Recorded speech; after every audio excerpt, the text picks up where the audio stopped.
Hello my crafty friends, I'm Lesley and thank you so much once again for stopping by Crafty Cards with Lesley.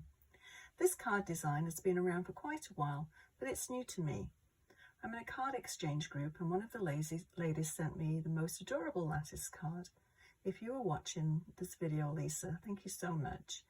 I've experimented with several different ways of putting this card together and this is what I've come up with.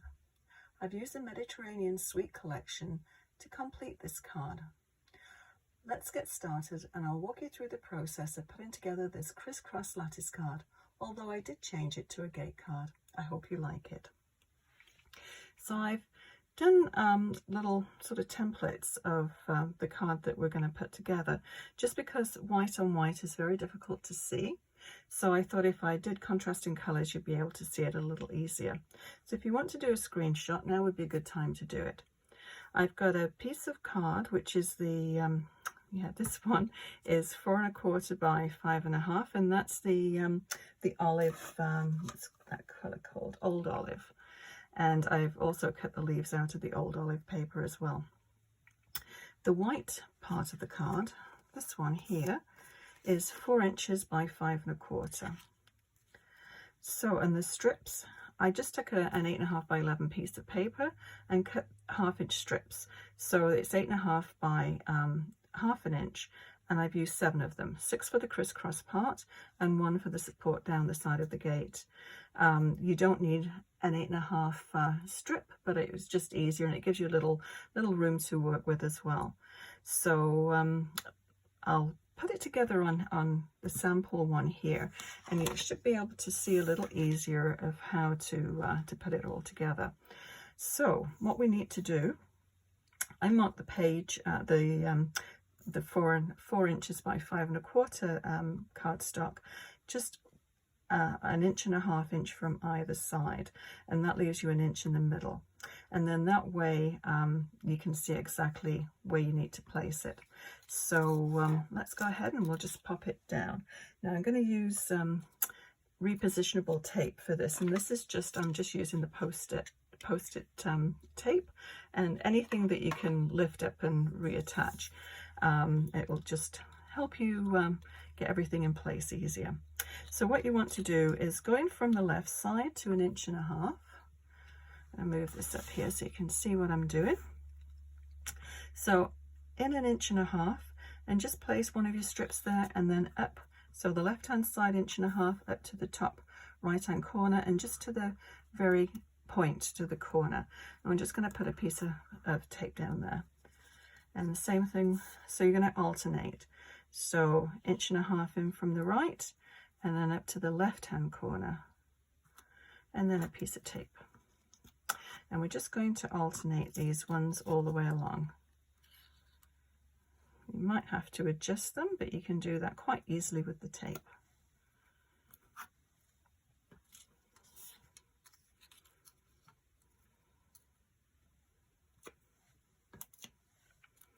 Okay, so, and then the last piece on either side, where this corner comes, this point, you want to cover that.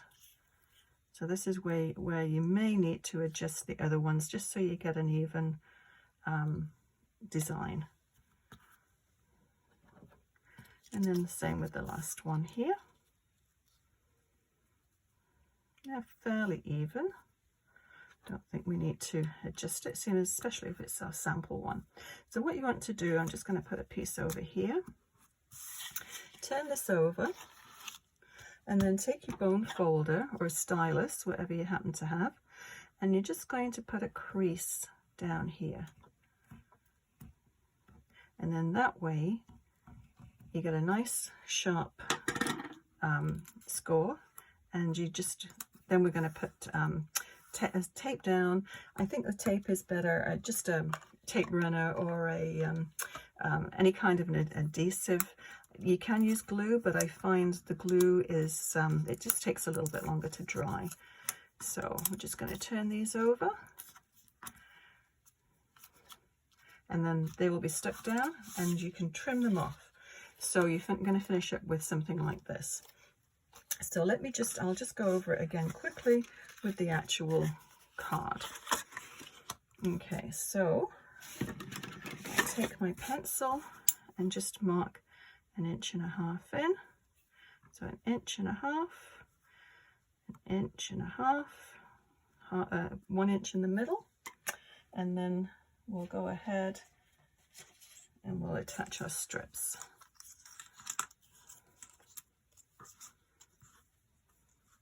So up to that corner. Of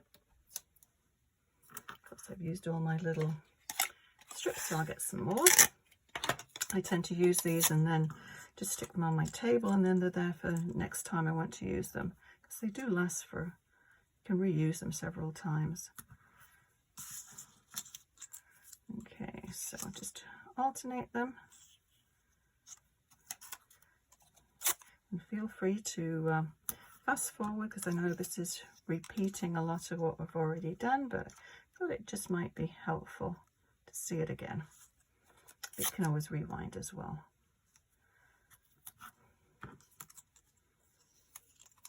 Last one.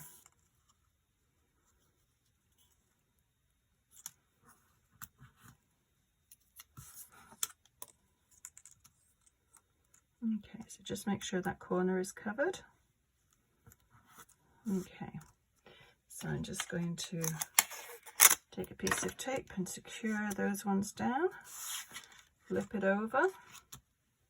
Take my bone folder and then just go along. So as I said, bone folder or a stylus. And then tape runner or tear and tape, any two-sided adhesive tape, and then just fold these over. Actually, before I do that, I'm just going to trim these off, just so you don't have all the bulk behind them. And that one slipped. That's okay, that can easily be fixed.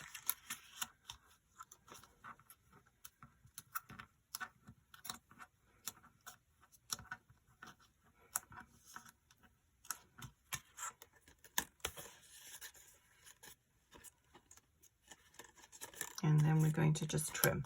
So I have one already done, and save a little bit of time. And I've just put the piece on the strip on the edge. So we'll go from here with this one. So I'm just going to trim these off. And I've just put some tape behind there. Move that one down a little bit. So we'll just go up to the edge and just trim those off.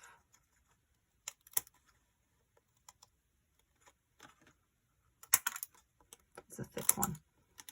Yeah, I don't know if I mentioned, but you do need to use, when you're making this card, something cardstock quite thick. There is an extra thick cardstock from Stampin Up, so that is definitely a good one to use. So if you use something too flimsy, you're not going to be able to, it's not going to be able to stand properly. So I'll just trim that one. And then the last one. So as you can see, there is an exposed part, so you want to cover that one up. So this is why I've got this piece here. And tape.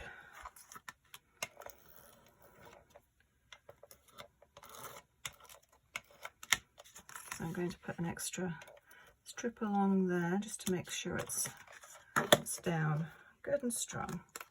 So we'll just position this in the middle.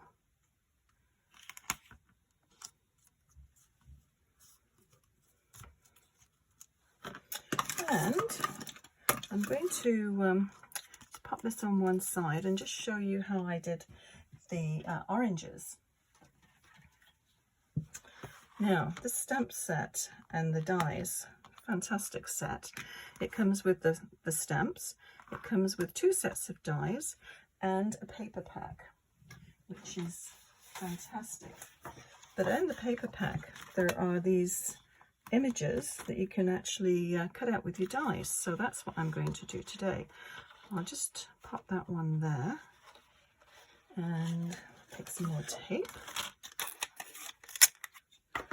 Now you can use the images there and the stamps and colour your own in, but Why would we when we've got these? These are amazing. I'm just going to pop that down there, hold it in position, and then I'll carefully cut around here and then run it through my die cut machine. And I'll show you how easy this is to do. I'll just move this out of the way because my die cut machine is rather large. It takes up my entire table. So just bear with me. I wish I could keep this on the table, but I just don't have any room. Okay, so just slide that in. Put the plate over the top, and then just run it through. Move it along so I don't hit the camera. There we go.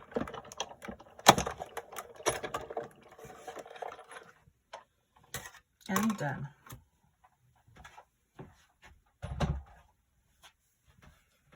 And you can't get any quicker than that.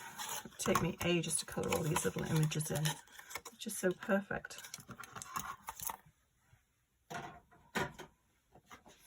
Okay, bring this back. And then it's just a case of decorating.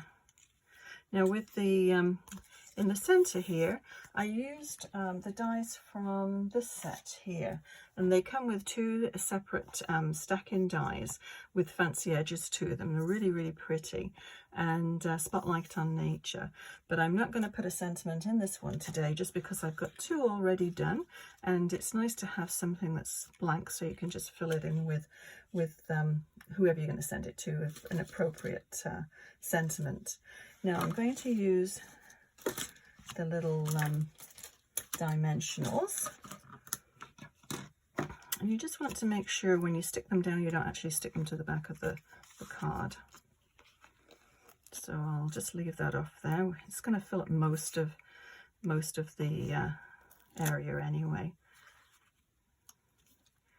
So if you put them across the crisscross part there, it helps to hold the card together. But it's quite stable with having that crisscross. It does make it a little bit more stable and a bit more substantial. Okay, so I think that probably should do it. Let's take the tops off those ones.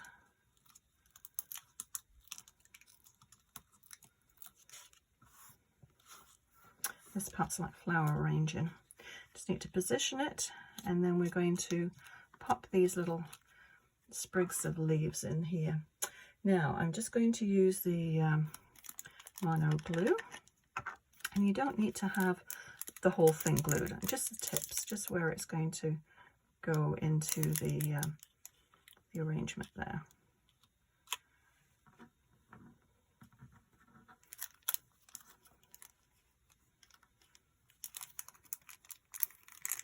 And these ones you could do so much with. I'll show you some of the other cards that I've made as well using this set. I'll just finish putting that together.